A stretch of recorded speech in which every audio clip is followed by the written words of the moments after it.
Good morning and welcome to another episode of Unscripted and Unchained RPG review. I am Castle Keeper Bloodworth, and as you can see by the graphics, uh, today's video I am going to be talking about Castles and Crusades Castle Keeper's Guide.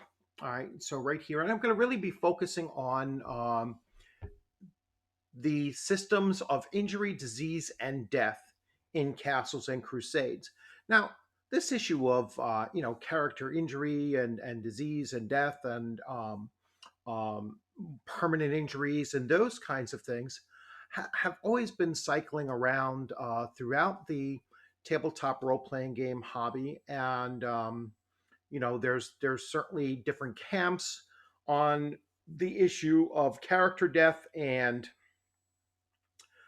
what I really like about the way that Castles and Crusades or Trollord games in their Castles and Crusades game system, what I really like about it is that they take an approach that clearly talks about the issue, and they not only address it, but they also put out their what their belief is on it, and they're pretty rock solid with it. Now, it's also important to note that they put that discussion in the Castle's Keeper's Guide and not in the player's handbook, because the Castle Keeper's Guide is all of the optional rule sets, right? So if you as a player or you as a castle keeper don't want to include that in at your gaming table, you don't want to include it in your campaigns, you're certainly welcome not to. um, I, on the other hand, like to take a look at various aspects of it, and I certainly do include the concepts of character injury, death, and disease in my table, at my table. So the other thing I want to point out is that when I first started doing this series of Castles and Crusades videos, and we're probably around I'm probably around 50 plus now. Some of my earlier videos of the Castle Keeper's Guide, I did not have the PDF because at the time there wasn't a PDF available. And so now I have the PDF, and I'll actually be able to show off those pages and go through those with you in much more clarity than I did in those older videos. Will I remake those videos? Possibly. If any of you actually request that, I redo some of those videos to include the information in a clearer way, then I'll certainly be open to doing so. The other thing I want to point out is that I am going to do a follow up video today for Castles and Crusades to talk about some of their other supplemental products that are either currently available in Kickstarter. I will spend most of the time on that video during that Kickstarter. And then some of the other items that I've also picked up along the way that I think are super useful and were part of either bundles or part of their sale overall on Drive Through RPG. So I'm going to do that video after this one. So you're going to see several videos on my channel that are all Castles and Crusades, and possibly even a third one along the lines. But I try to mix it up a little bit, and so you're going to see that. You're probably also noticing my little display here, and that's just for this purpose of, today I'm focusing on Castles and Crusades and talking about some of their supplemental items and things that you can get on their website, and this is one of them. I'm super happy with this. It's really neat. It's kind of cool, and tongue in cheek, I've been saying that this is Trollord's step towards becoming a life brand as they start making. I know they have a coffee brand, and they've had T-shirts and mugs and those kinds of things. So I don't know what else they need to come out with. I'm hoping they come out with a flag. All right, I would absolutely buy that flag that they have the video graphic of. It's not quite a GIF. It's more of a video graphic of it. I would snatch one of those up in a heartbeat, and I know others would as well. So, but that's going to be a separate video. So let me get right into now Castles and Crusades character injury, disease, and death.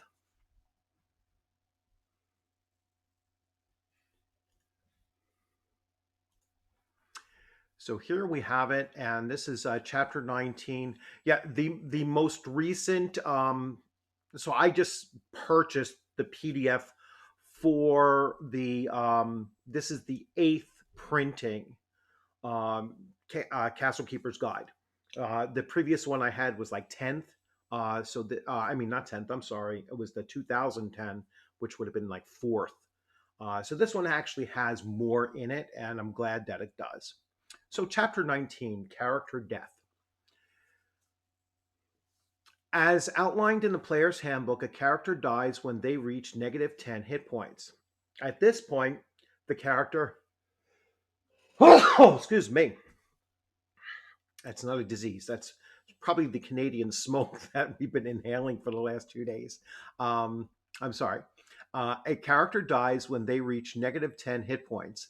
At this point, the character is removed from play until they are resurrected or reincarnated or brought back in some manner acceptable to the castle keeper and in keeping with the rules or campaign and the game.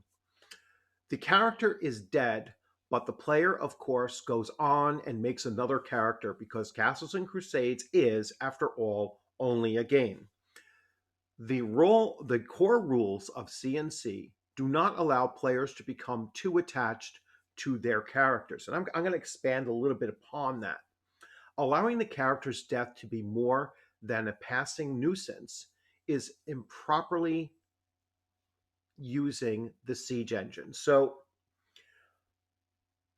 this is not a video game, and they talk about that in the very next paragraph. But the reason why it's important to acclimate your players. Let's say you have new players coming to Castles and Crusades, and let's say they're coming from 5e, for example, and 5e is probably the most well-known example of a very soft system, a very forgiving system when it comes to character death. This is meant to help acclimate players, or even new players, to the idea that it is not a heroic fantasy if there is no real risk. And there's no real risk if your characters can't die. And your characters dying isn't really all that important or impactful or meaningful if there's a very easy method of bringing them right back again. And so that's what it means as it's meant to be more than a passing nuisance.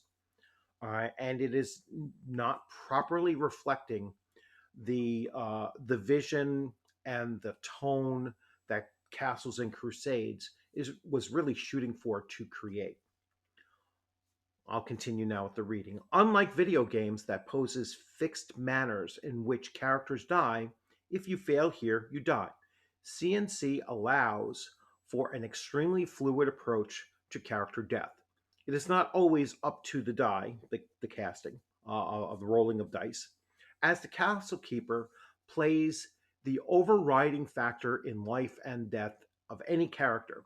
This fluidity allows for the player to undertake far more heroic actions and makes for an evening of lively fun like no other game can manage.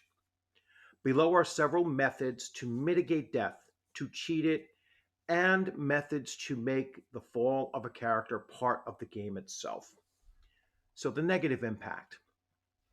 A character dies when they reach minus 10 hit points.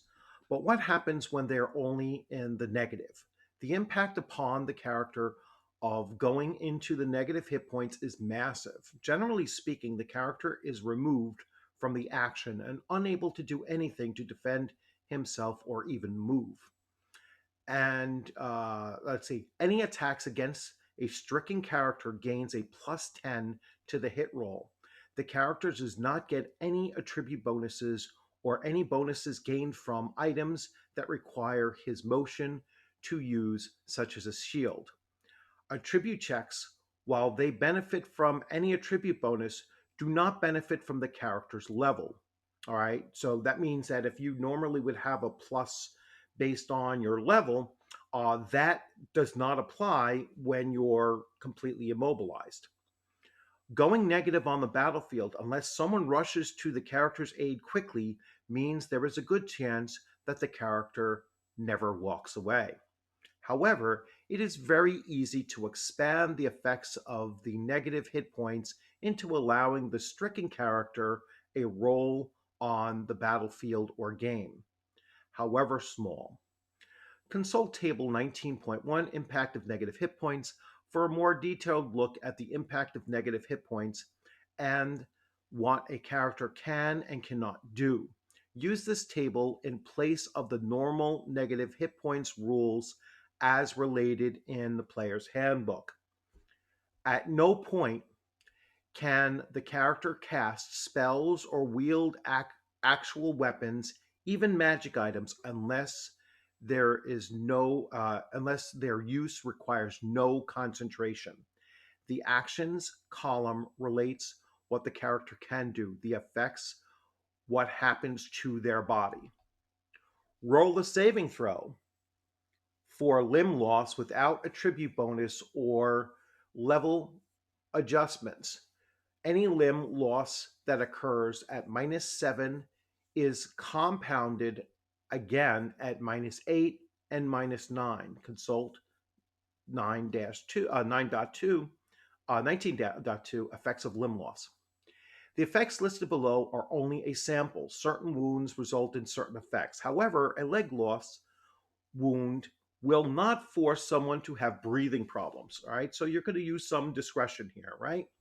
So here we have at -0, you're able to crawl, able to talk, able to grab, able to hold. The effects, there are no effects at it. All right, and you are effectively at a 0 a CL, which is a challenge level. All right, so you make a save or make any attribute checks at a challenge level of 0, which means no negative impact there. When you are -1 to -3, you can drag. You can drag yourself. You can or be dragged. You can have halting speech, drag oneself. Maybe they wrote that kind of twice. Your physical attributes are reduced by 1/2. So that means strength, dexterity, and constitution are all 1/2 of their normal. And your saving throw there is still a 0. So no negative impact on that. From -4 to -6 is immobilized. You can talk. Goes blind. The effect of blindness lasts until the character is fully healed and has been able to rest for 1d6 weeks or has received magical healing of any type. All right, so the magical healing, which most people would have probably apply during any time of that 1 to 6 weeks, would get rid of the blindness. It's still a CL, a challenge level of 0, which means the saving throw would prevent that. Now, why is a -4 to a -6? Why is goes blind effectively in there? The reason for it, depending on where you're hit or whatever. But I think in general, what it's trying to do is that from the total blood loss and everything like that, you have very minute capillaries in your eyes and so such a strain of being injured to that level will cause a kind of temporary blindness, a blindness that would last 1d6 weeks without effectively healing. -7, you can mumbles in talking. You are unconscious. Limb loss at a challenge level of 2. In other words, it would be 2 harder. So if you have a constitution and constitution is your prime, you normally need a 12. Well, now you would need a 14 in order not to lose the limb. All right, and then it progressively gets worse, as you can see. And at -10, there is no actions that you can do. Actually, from -8 to -10, you can do no actions. Your chances are losing limbs, um, and then -10, you're dead regardless. So the effects of the loss of limb. So these are the effects, and again, these are not always a complete 100% removal, but there are impactful, right? So you have movement reduced by one half due to the chest wound, leg wound, hip wound, etc. So here they get into more nuance as to the specific body parts. You're blinded in one eye. You have a speech impediment. You have an arm severed or rendered useless, balance is off, all dexterity checks are at -1. You have leg severed or rendered useless, movement rate is cut by 75%, all dexterity checks are at -2. Constantly hearing noises, hearing damage due to blood loss, reduced hearing spot by 50%, and your ability to spot by 50%. Bone heals improperly, -1 to all attack rolls. Back damaged, unable to carry heavy loads, shoot compound bows, or hurl weapons. Bacterial infection due to wound, loss of one constitution point. Head trauma from blood loss, direct blow. CL +2 on all intelligence and wisdom checks. All right. So all future intelligence and wisdom checks will now have a challenge level of +2 attached to them. Reduce muscle mass, poor healing, suffers 1 point of strength loss, and then physical maiming, charisma enhanced or reduced by CL2. I don't know quite how your charisma would be enhanced, but I could certainly see reduced. Disease. Disease is defined as a pathological disorder that strikes an organism that causes discomfort, pain, and reduction of motor skills, impairment, or death. In Castles and Crusades, disease does not include pathological conditions caused by social disorders or post traumatic stress caused by events or circumstances, nor does it include autoimmune diseases, as these are generally caused by genetic predispositions. Rather, disease refers to infectious diseases. Disease should be used carefully, as involuntary afflictions to a character can greatly alter the way a player perceives their character. Being crippled by a bacterial infection is not something that drives one to heroic deeds, but it can greatly alter the way one perceives or imagines their fighter, druid, bard, etc. On the other hand, it can create unusually challenging circumstances for the innovative player. As always, of course, paladins and clerics can cure most ailments with a cure disease. However, some creatures, such as rats, have the ability to cause disease through a bite or a scratch, and though the bacterial infection caused by a bite may be unsought and unlooked for, it is a major ability for several monsters. With this in mind, the use of disease is wholly up to the castle keeper. The below charts may come in handy in determining what particular disease is. Disease effects made easy. The quickest and easiest way to use disease in the game is to allow the afflicted a constitution save, based on the challenge level of the monster's HD or the level of the trap. The CL should be further augmented by conditions as determined by the castle keeper, such as how dirty the area is, how bad the wound, how quickly and thoroughly the victim cleans the wound. Once the CL is determined, the character must make their constitution save. If successful, the character avoids infection. If they fail, they suffer a -1 to all attribute checks until the infection is cured or runs its course. Involving infectious diseases. Infectious diseases are caused by agents that invade a host and either through toxins, they release or they that are released by the host to fight the invading organisms causes symptoms of the disease. Infectious diseases are communicable and can be passed from one to the other. Carriers of infectious diseases include viruses, bacteria, microorganisms, parasitic worms, ticks, fungus, rats, birds, etc. There are many types of diseases, and it would be exhaustive treatment to list all of them and their effects here. For game purposes, the chart below focuses on the system effects.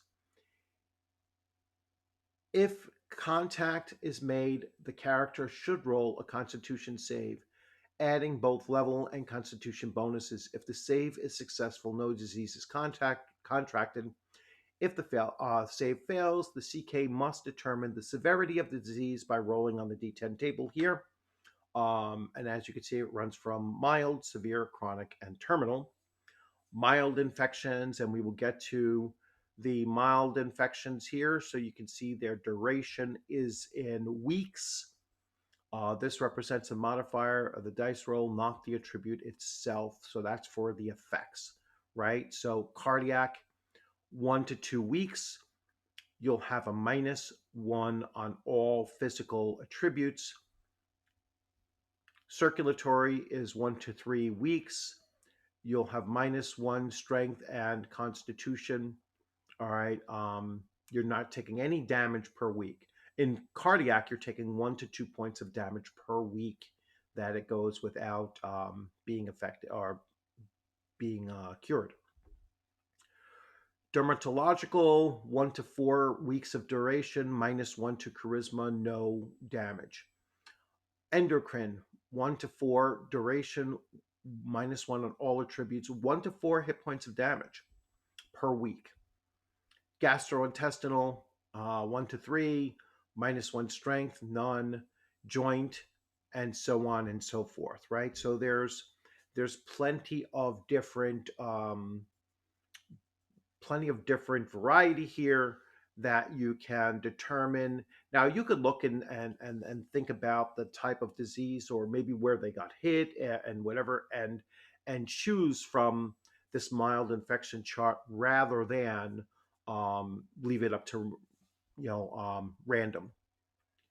Severe infections, now you can see the primary cause, like some of them are duplicated, right? So you have cardiac, you have all of these are duplicated until you get to oh no, they're all duplicated. Sorry.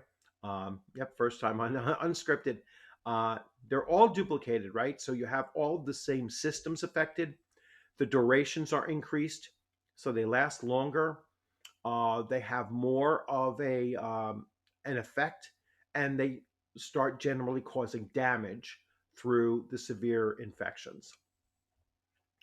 Chronic, once again, increases even more, extends the duration even longer, adds a new category here with the 3 stars. This victim afflicted with this condition must make a weekly insanity to roll.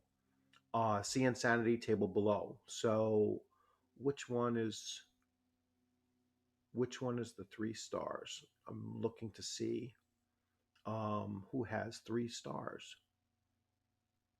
I don't see one with 3 stars. We'll get that. Perhaps it's in the terminal. Going here, yeah, I don't see 3 stars on this chart. I'll have to ask them. Insanity. Types of insanity: dementia, praecox. When the condition manifests itself once a day, the afflicted becomes uninterested in anything going on around them, and so on and so forth. You have hallucinatory insanity. You have hypophrenia, sorry. The affliction causes the disease to lapse into dream world. Catatonic, all right, which is like you're into a waking coma, unable to take care of yourself. Divine interventions. So Divine intervention is a player of the cosmos is the play of the cosmos when fate, fortune, heroism, and luck and deific will combine to give the character an extra boost when the chips are down. So I am going to go into these in a little bit more detail later. All right, so I'm going to deal with divine intervention, fate points, and later on they talk about luck points and so forth, and hero points a little bit later on. So as a separate video. So death and dying in World War I, some groups of goodness knows who decided that when you personally shot down 5 armed aircraft, you were given the title of ace. This title stuck and became the target for any airman to hit. The same principle does not apply to castles and crusades. There are no castle keeper aces. No matter how many characters the CK might kill, in fact, the point of the game is not to kill characters, but rather the opposite. The goal is to create well balanced adventures and scenarios that are challenging, dangerous, and fun. Many characters have fallen in many games over the years. Some have been killed through doing crazy game stuff, some ridiculously, some heroically, and some less than heroically, and still others through no fault but for the host of bad rolls and poor luck. These deaths run the gambit from funny events that stunned everyone to frustrating failures that ruined the whole games. Before a character gets killed, the castle keeper and player have to remember that there is more at stake than just a few random dice rolls, and such a death may wreck the whole game or worse, the campaign. And they go through an example. I'm not going to delve into that example. Um, there is a finality to this, a senselessness to the death that is role playing context makes the game more fascinating because even the mundane is deadly. Um, it is also adds a whole level of play to the game because there was no heroic fall for this Titanic Ranger who has fought countless battles and won. The realism resonates with the players for a long time to come. And that's the true thing that you're looking to grab out of this, right? Is the fact that if you are, and I'm going to switch. I'll do the rest of this later, um, and get into that later. Uh, I think it's really, really important that when you have a player character die, that you immediately think about attaching importance to it, attaching importance to the scene, attaching importance to the consequences of that death, both positive and negative. And so, and you're looking to craft some kind of a narrative that can come from it. I've described in my AD&D campaign um, many, like over a year ago, I was talking about this issue. And I said the way that I would, as a game master, as a dungeon master, as a castle keeper, would handle a player character death is that that character, through his or her actions throughout their entire adventuring career, would somehow be remembered and brought back to the players, not immediately, all right, maybe weeks or even months down the road. They might be sitting in a tavern, and there's a bard in that tavern, and that bard starts singing a tale that references the character that had died 6 months previously. All right, and then the players go in and say, "Hey, how did you find out about this person?" "Oh, I was that person's cousin." Or I was friends with that person, or that person came from my village, and so when I heard about that person, and make some kind of a connection, so that even though the character as a playable character has died, the memory of that character still continues to go forward. That character could still have an impact on your current campaign, because now the other players are going to have their characters potentially respond to that bard singing that song and say, "Hey, thank you so much for honoring our fallen friend. Is there anything that we can do for you?" And it allows for it to continue um, being the story of that character, even though that character had passed.